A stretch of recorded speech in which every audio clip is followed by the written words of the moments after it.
महर्षि वेदव्यास जी कहते हैं, जन्मे जय एक हालाहल नाम का राक्षस हुआ, बहुत पराक्रमी था,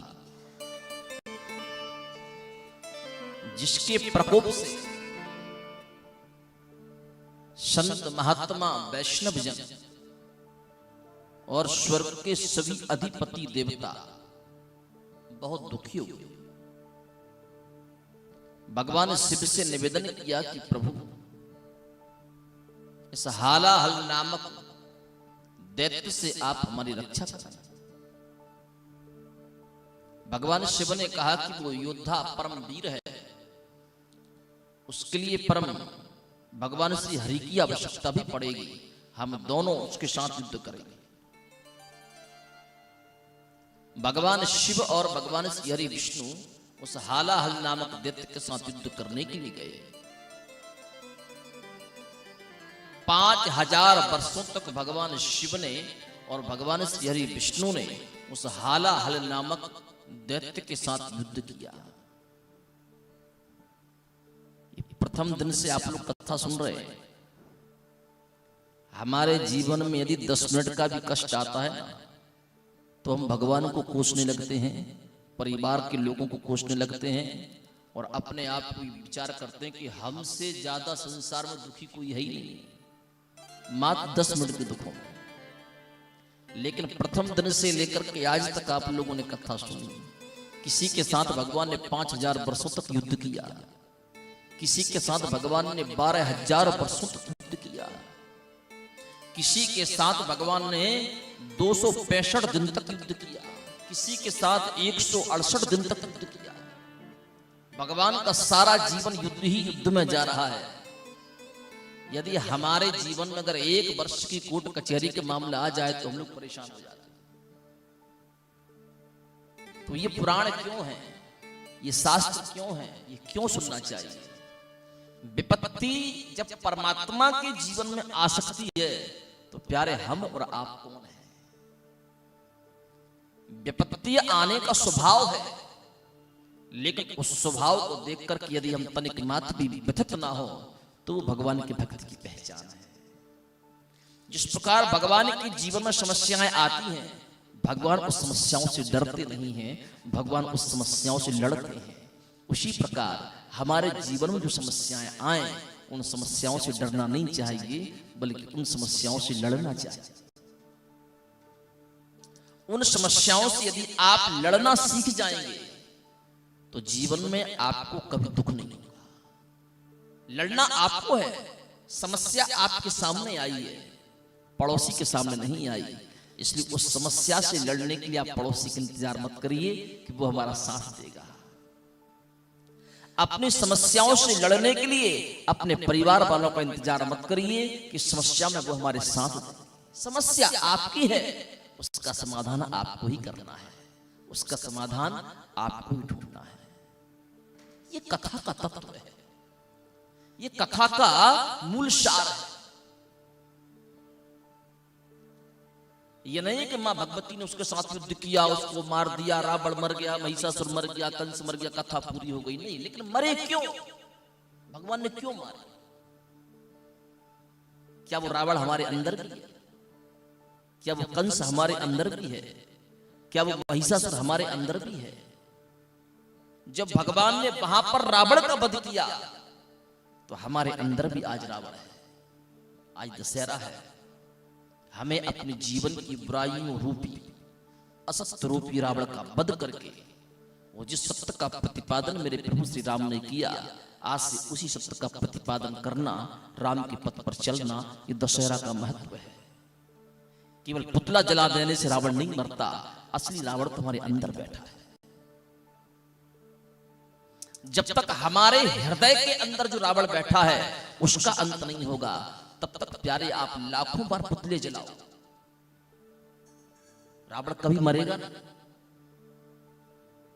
जिसकी मृत्यु भगवान राम के हाथ हुई हो, भला वो हमारे और आपके हाथ से कैसे मर सकता है? रावण तो अमर है, कितनी बार जलाओगे। लेकिन जिस दिन आप अपने अंदर ये भाव रख लोगे कि वास्तव में मैं राम के गुणों पर चलना चाहता हूं, मैं राम के गुणों का अमल करना चाहता हूं।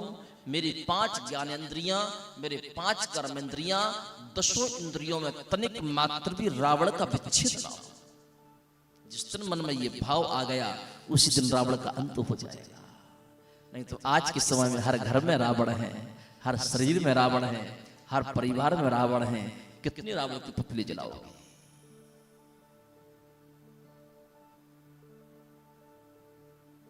राम रावण का युद्ध क्यों? राम रावण का युद्ध हमारे जीवन में क्या कहना चाहता है? यदि रावण राजा था तो भगवान भी राम भी तो राजा थे।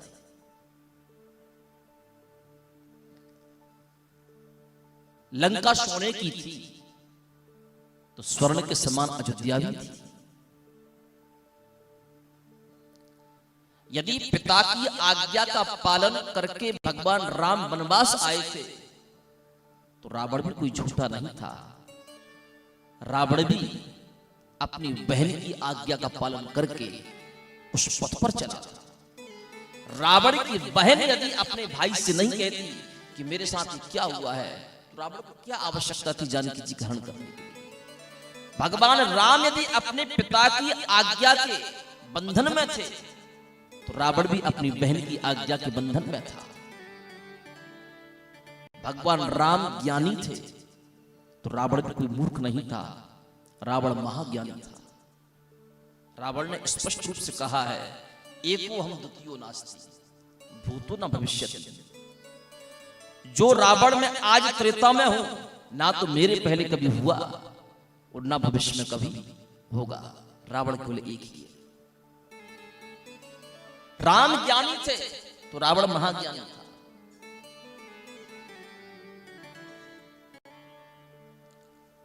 भगवान राम त्यागी थे तो रावण संयमी था। भगवान राम ने अपने जीवन में जो त्याग करके बताया है, मेरे राम के समान त्यागी कोई नहीं हो सकता। कि पिता के एक शब्द पर 14 चौकड़ी का राज छोड़कर के मेरे राम सुबह होते ही 14 वर्ष के वनवास के लिए चले। भला आज के जमाने में ऐसा कोई कर सकता है? आज के जमाने में भाई भाई को ऊपर पहुंचा देगा लेकिन गद्दी नहीं छोड़ेगा। तो राम से बड़ा त्यागी कौन? भगवान राम त्यागी थे तो रावण संयमी था। लेकिन फिर भी युद्ध क्यों? मेरे राम चरित्रवान थे, सिर्फ अंतर इतना था, रावण चरित्रहीन था।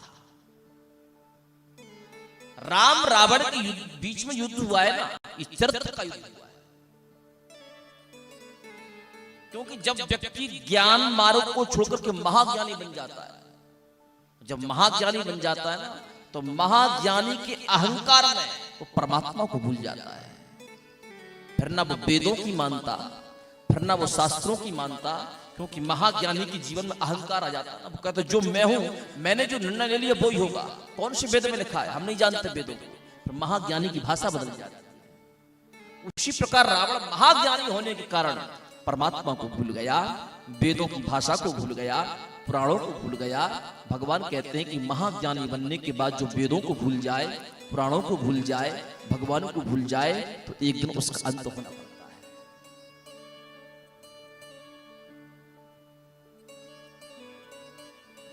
हमें राम के जीवन की आदर्शता की आवश्यकता है। भगवान राम ने अपने जीवन में क्या किया है, उस मार्ग पर चले। भगवान राम ने कभी भी अपनी इन दृष्टियों से पराई स्त्री को हीन दृष्टि से नहीं देखा। मां की दृष्टि से देखा, बहन की दृष्टि से देखा, बेटी की दृष्टि से देखा। ये मेरे राम का चरित्र है। मेरे प्रभु श्री राम ने शत्रु को भी गले से लगाया। शत्रु के साथ मेरे प्रभु ने भी कभी विश्वासघात नहीं किया।